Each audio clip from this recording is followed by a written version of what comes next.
title, I've been a business angel since 2010. Later, I was one of the founders of Traction Tribe, Startup Accelerator, and in the past 4 years, I've been leading the Hungarian Business Angel Network, which is an organization catalyzing angel investments in Hungary. I've also been involved with social enterprises and the local community. This time investment comes from the frustration that I've been listening to startup pitches that in my mind didn't really solve tangible problems, and that's why I think there is a need for social enterprises and investment in those, and that's why I was one of the founders of Impact Ventures, the first impact fund in the Central Eastern Europe, and that was one of the steps forward.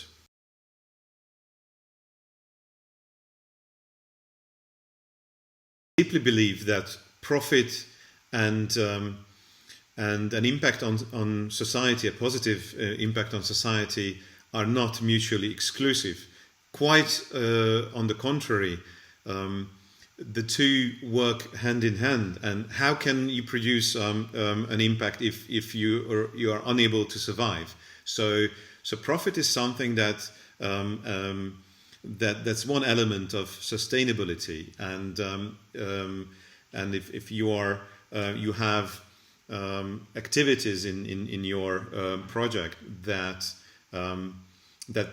survives on the market, chances are that you might want to think in terms of a corporate. So you have a corporate in some form that is available for investment. So investors can only invest into entities that where property, when their percentages in terms of the whole company are defined and well defined, and they want to exit at some point from the corporate. So that is an investor point of view. Often you might want to have another entity, a normal NGO that is available for different functions, for different business model, different way of working, and then different control, different purpose altogether. But the two entities are able to work, they may work well together. So that's a model that I see quite often.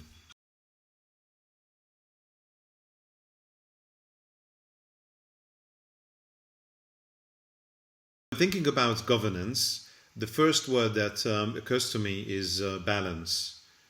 That is, as a social entrepreneur, you have to maintain a balance between being able to decide quickly and act on the spot.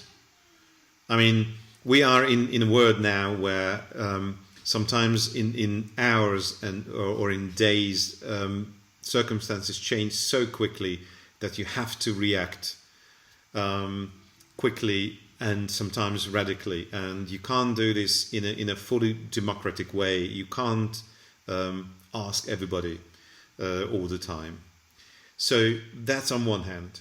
On the other hand, as a social entrepreneur, it's even more important to be constantly in touch with all the stakeholders, everybody that you are working with, especially with the group that you are trying to solve the problem for.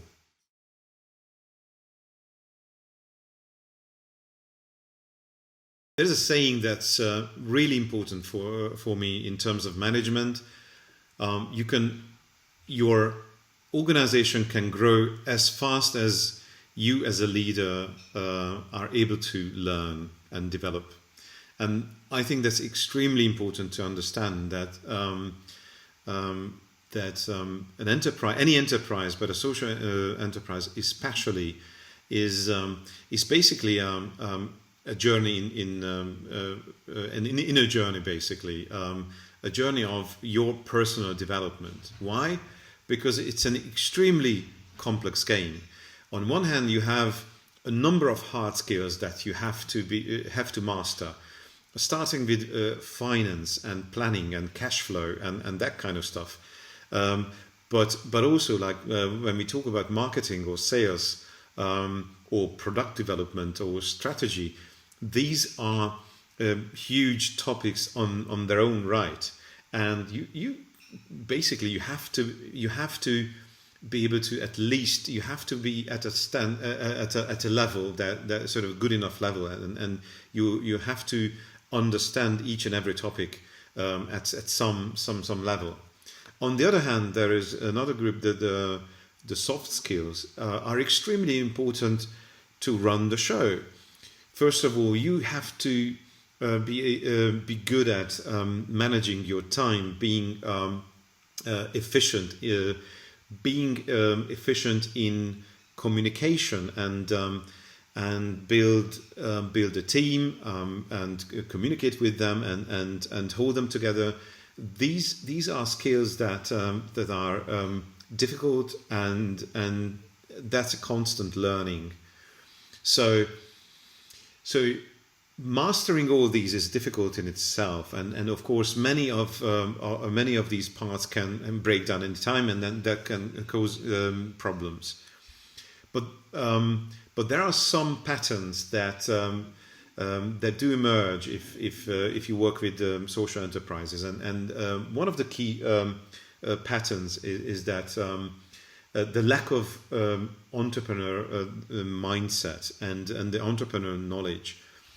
First of all, you have to be aware of the aforementioned hard and soft skills. You have to be aware that you need to know these things for a start, and then you have to study and learn and learn these techniques to implement them, and that's a long way. And in many times, those organizations, those NGOs that come from the actual field work and they understand their community and their problems, more often than not, they don't know how to run an enterprise, and that can be an obstacle. Why? Because many of these NGOs have this kind of charity mindset, that they know all they have seen in their life was always there was some donor or there was some grant that we applied for, and that's fine, but that's a finite amount. That's a finite amount of help in terms of that has a ceiling on it, and it can end any time when the grants are not renewed. So at the end of the day, you are dependent on sources, and you are not independent, and you are not working from your own resources. So that can be a big obstacle in achieving the very goal that you set out right at the beginning.